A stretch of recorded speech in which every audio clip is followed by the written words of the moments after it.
The story begins with a passenger plane flying high in the sky. Inside the aircraft, our main character Jack was sitting comfortably and preparing his drink. At that moment, everything seemed completely normal. All the passengers were peacefully seated in their seats.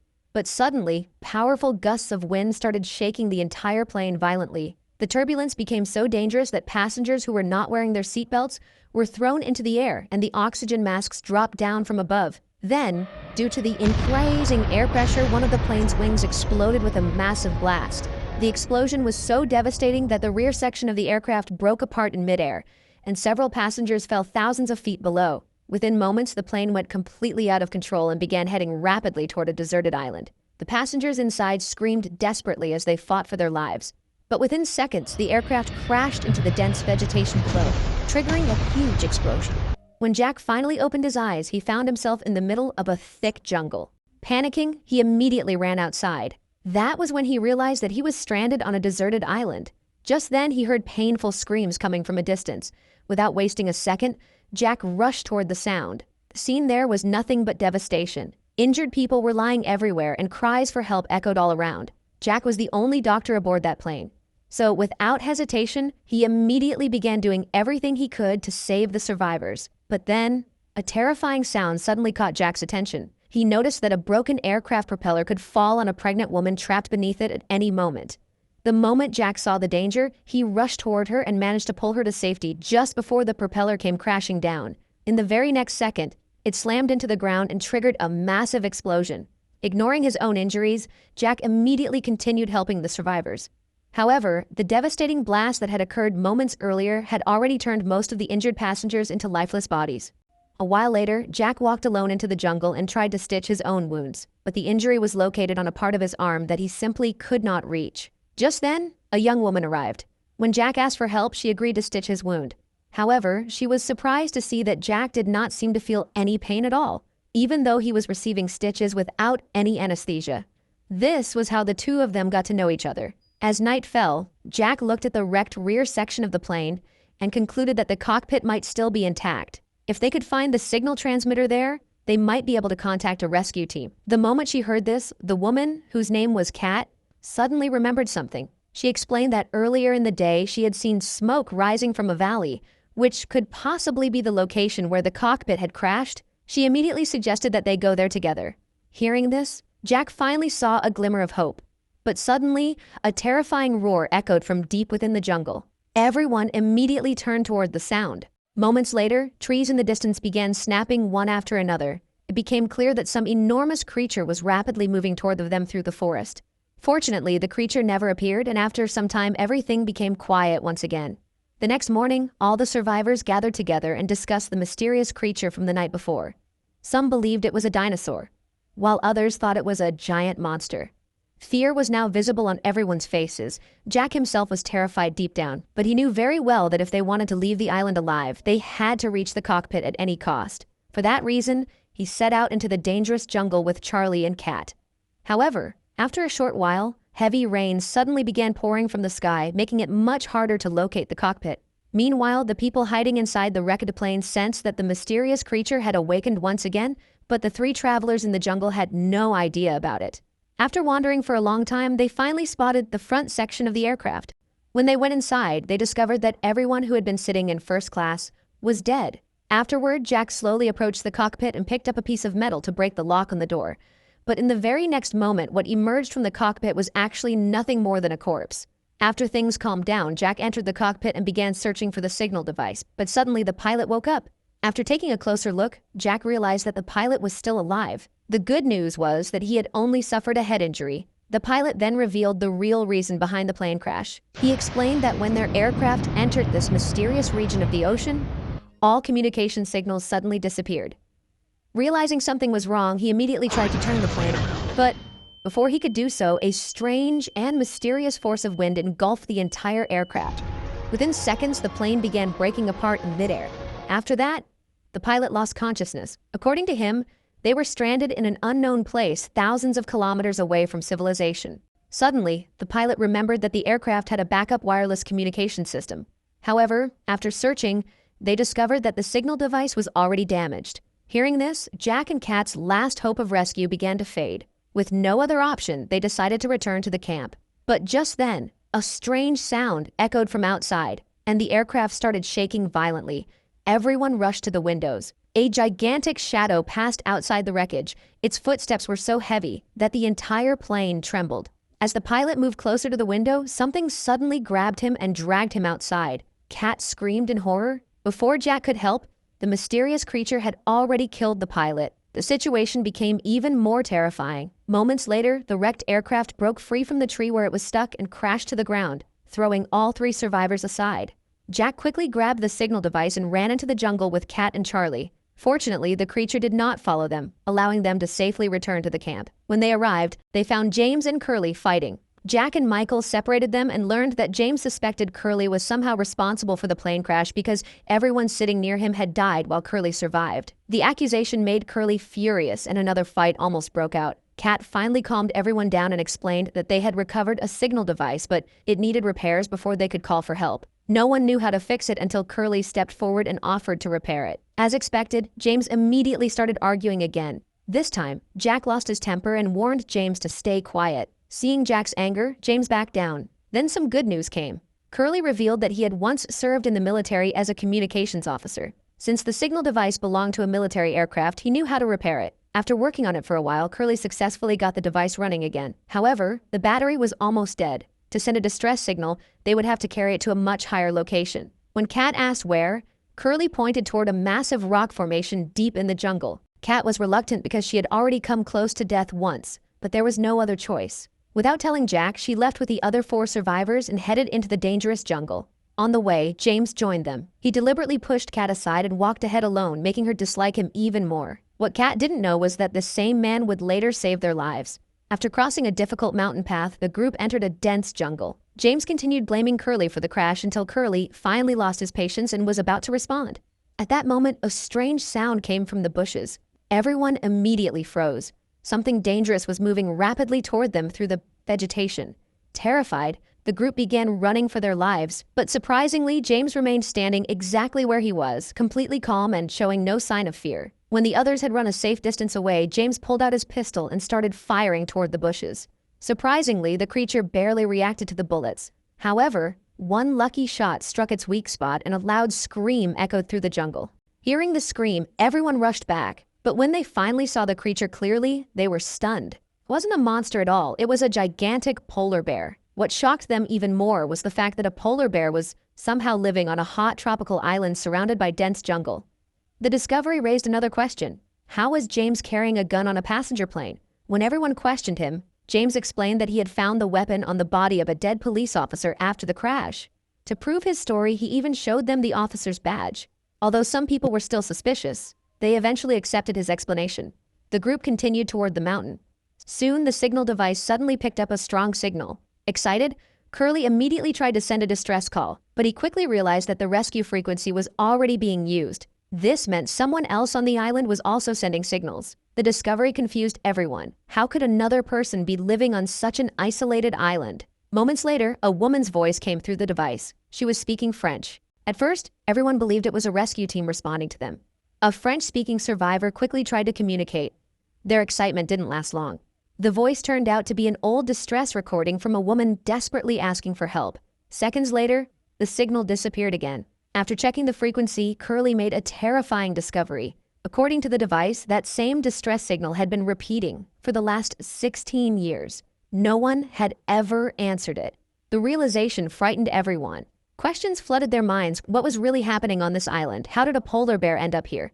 And why had their plane mysteriously fallen apart in midair? The island clearly seemed to be hiding a dark secret. After returning to camp, they decided not to tell the others about the strange signal to avoid causing panic. That night, Michael's dog suddenly started barking aggressively. The noise drew everyone's attention. Jack grabbed a flashlight and carefully searched the darkness. At first, he couldn't see anything, but James suddenly switched on a powerful searchlight, revealing several large wild boars hiding nearby. Panic spread through the camp, but instead of attacking, the animals quickly ran back into the jungle. The survivors were relieved, but the next morning, another problem appeared. Their food supply was completely gone. James immediately accused a heavy-set survivor of eating more than his share, and a fight broke out between them. Jack stepped in and stopped the argument, but he knew the real issue remained. If they didn't find food soon, hunger would turn everyone against each other. At that moment, a knife suddenly landed near James. Everyone turned around and saw a bald survivor suggesting that they hunt the wild boars for food. James thought the idea was ridiculous. He didn't believe a few people with a single knife could hunt such large animals. Without saying a word, the bald man opened his suitcase and revealed several hunting knives inside. Even James looked impressed. Soon, the three men headed into the jungle to track the boars. After searching for some time, the bald man suddenly sensed something unusual. He raised his hand, signaling the others to stop. Examining a nearby tree, he found fresh boar markings and realized the animals were very close. A short while later, the group carefully moved deeper into the jungle, following the trail toward their prey. The bald man quickly explained a hunting plan through gestures. He wanted Cat to distract the boar from the front while Michael moved in from the side. However, Michael misunderstood the signal and shouted loudly. The noise immediately alerted the wild boar, which charged straight at them. The bald man jumped aside in time, but Michael was hit. Fortunately, the boar didn't attack again, and he escaped with only minor injuries. After a short rest, Cat suggested returning to camp, but the bald man didn't want to lose the opportunity. He told them to go back while he continued tracking the boar alone. With no other choice, Cat and Michael started heading back. On the way, Cat suddenly stopped and began removing part of her clothing, leaving Michael completely confused. A moment later, she climbed a nearby tree. Her goal was simply to get higher ground and check the signal device. While she was securing the device, a terrifying roar echoed through the jungle. Startled, she dropped some of her equipment. Looking into the distance, she spotted the same mysterious creature roaming through the forest. Meanwhile, the bald man continued tracking the boar. Soon, he heard it moving through the bushes and rushed toward the sound. But suddenly, the boar's noises turned into a painful scream. At the same time, nearby trees began shaking violently, followed by another terrifying roar. The bald man froze in fear. Then the giant creature suddenly appeared right in front of him. Back at camp, Cat and Michael quickly told Jack everything that had happened. Cat feared the bald man had become the creature's next victim. Jack immediately rushed into the jungle to investigate. As he moved through the trees, he suddenly saw the bald man emerge from the forest carrying a dead wild boar. His body was covered in fresh blood, clearly showing that he had just survived a dangerous encounter. That night, the survivors gathered together and prayed for those who had died in the crash. During the conversation, Michael asked the bald man whether he had actually seen the mysterious creature. After a brief silence, the bald man claimed he hadn't seen anything, though Michael wasn't convinced. Although food was no longer a problem, another serious issue remained. Their supply of fresh water was running out. They could hunt animals for food, but they couldn't survive for long on seawater. Reaching a rescue team had become more important than ever. Determined to contact the outside world, Curly secretly returned to the mountain to search for a signal again. However, as soon as the device started working, someone attacked him from behind and knocked him unconscious. Strangely, the attacker didn't kill him. Instead, they only destroyed the signal device before disappearing. Based on everything that had happened, Curly became convinced that another person was living on the island, someone who didn't want the survivors to leave. The next day, Curly set out alone to uncover the truth. After hours of searching, he stopped near the beach to rest. There, he noticed a thick steel cable buried in the sand. As he examined it, he realized one end disappeared into the ocean, while the other stretched deep into the jungle. Curious, Curly followed the cable into the forest. After walking for some time, he suddenly noticed a thin wire stretched across the ground. It looked like part of a trap. Curly carefully stepped over it, but as he took another step, he heard a sharp click. The trap had been activated. The trap triggered instantly. A sharp wooden spike shot upward and pierced straight through Curly's leg. The pain was unbearable, and he screamed as he hung helplessly in the air. After struggling for several moments, he forced himself to stay conscious and somehow pulled the spike out of his leg. However, the severe blood loss and pain soon caused him to pass out. By the time night fell, Curly was still unconscious. Hours later, he slowly opened his eyes. Before he could call for help, a mysterious man suddenly appeared and cut the rope holding him up. Curly crashed headfirst onto the ground. Dazed and barely conscious, he could only make out the figure of a man approaching him before blacking out again. The next morning, Curly regained consciousness. Looking at the darkening sky, he felt certain that something terrible was about to happen at the camp. Ignoring his injured leg, he rushed back as fast as he could. Unfortunately, the nightmare had already begun. That night, a pregnant survivor named Anna suddenly woke up in panic. Looking down at her stomach, she became convinced that her baby had somehow disappeared. Moments later, she heard the sound of a baby crying nearby. Following the cries, she passed the bald man who sat there with one darkened eye, muttering strange predictions. Ignoring him, Anna continued forward until she found a baby carriage covered with a white cloth. The crying seemed to be coming from inside. Gathering her courage, she pulled the cloth away. Instead of a baby, she found pieces of raw flesh. The horrifying sight made her scream. Charlie immediately rushed over, but by then Anna was hysterical and had begun attacking people around her. After some effort, Charlie managed to calm her down. At first, everyone assumed she had experienced a terrifying nightmare, but when they noticed blood on her hands, they became worried. The next morning, Jack examined her injuries and discovered that, during her panic, she had clenched her fists so tightly that her fingernails had cut into her palms. The blood came from those wounds, which reassured everyone. However, the strange incidents didn't stop. That same night, Anna woke up screaming again. She claimed someone had attacked her and stabbed her stomach. The survivors rushed over, but nobody was there. Anna insisted that she had been attacked. Yet when Jack checked her stomach, there wasn't a single mark. Believing stress and pregnancy were causing hallucinations, Jack told her to rest and take some medication. Anna was furious. She felt that nobody believed her. Angry and frustrated, she packed her things and stormed off into the jungle. Charlie couldn't let her go alone and followed her. Not long afterward, Anna suddenly began suffering severe stomach pain. Panicked, Charlie decided to get Jack's help and ran back toward the camp.